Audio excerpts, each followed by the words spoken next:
আমরা একটু বিভাগীয় কমিশনার কার্যালয়ের খবরাখবর জানবো। সেখানে রয়েছেন আমাদের সহকর্মী সুমাইয়া ঐশী। যাচ্ছি তার কাছে। ঐশী, শেষ মুহূর্তের সার্বিক চিত্র কেমন দেখছেন সেখানকার?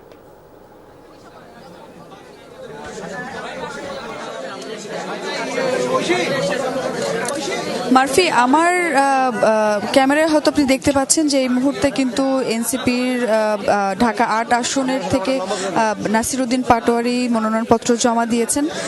তিনি কিন্তু গতকাল মনোনয়নপত্র সংগ্রহ করেছিলেন ঢাকা ৮ আসন থেকে, বিভাগীয় কমিশনারের কার্যালয় থেকে। আজকে কিছুক্ষণ আগে তিনি জমা দিলেন বিভাগীয় কমিশনারের কাছে, সেই টোকেনটিও সংগ্রহ করেছেন। এখন কিছুক্ষণের মধ্যে তিনি আসলে বক্তব্য দেবেন। সারাদিনে কিন্তু অনেক বিএনপি সহ অন্যান্য দলের বিভিন্ন নেতাকর্মীরা আমরা দেখেছি, সমর্থকরা তারা কিন্তু মনোনয়নপত্র জমা দিয়েছেন এবং বিএনপি সহ অন্যান্য যে দলের নেতারা আছেন, প্রার্থীরা আছেন, তারাও কিন্তু নিয়েছেন।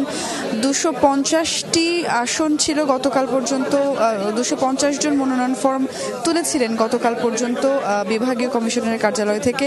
আজকে বিকেল 5টার পর আসলে ঠিক 5টার পর জানা যাবে যে কতজন আসলে নিলেন বা কতজন জমা দিয়েছেন। এই মুহূর্তে আসলে নাসিরউদ্দিন পাটোয়ারি হয়তো আমাদের উদ্দেশ্যে, মিডিয়াতে বা জনগণের উদ্দেশ্যে কথা বলতে পারেন। একটু শুনে আসবো আসলে যে তিনি কি বলছেন। সাংবাদিক ভাইরা, হ্যালো, জি আসসালামু আলাইকুম। প্রিয় সাংবাদিক ভাইরা, আমরা নির্বাচন কমিশনকে মৌখিকভাবে জানিয়েছিলাম 2 দিন সময় বাড়ানোর বিষয়ে।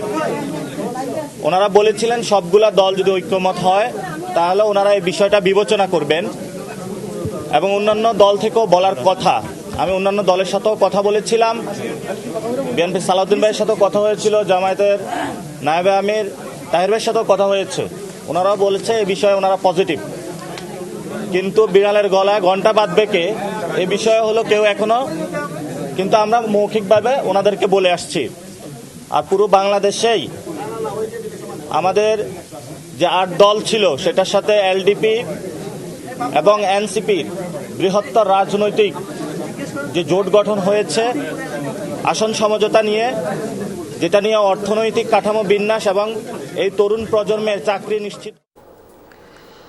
ঐশী, আপনাকে ধন্যবাদ। আপনি সারাদিনই আমাদের সেখানকার খবরাখবর জানাচ্ছিলেন। মা, পিম্পল 5 দিনেই চলে যাবে। যাবে না মা। যাক, নিমের 5 অংশের পাওয়ারে 5 দিনেই দূর হবে পিম্পল। হিমালয়া পিউরিফাইং নিম ফেস ওয়াশ।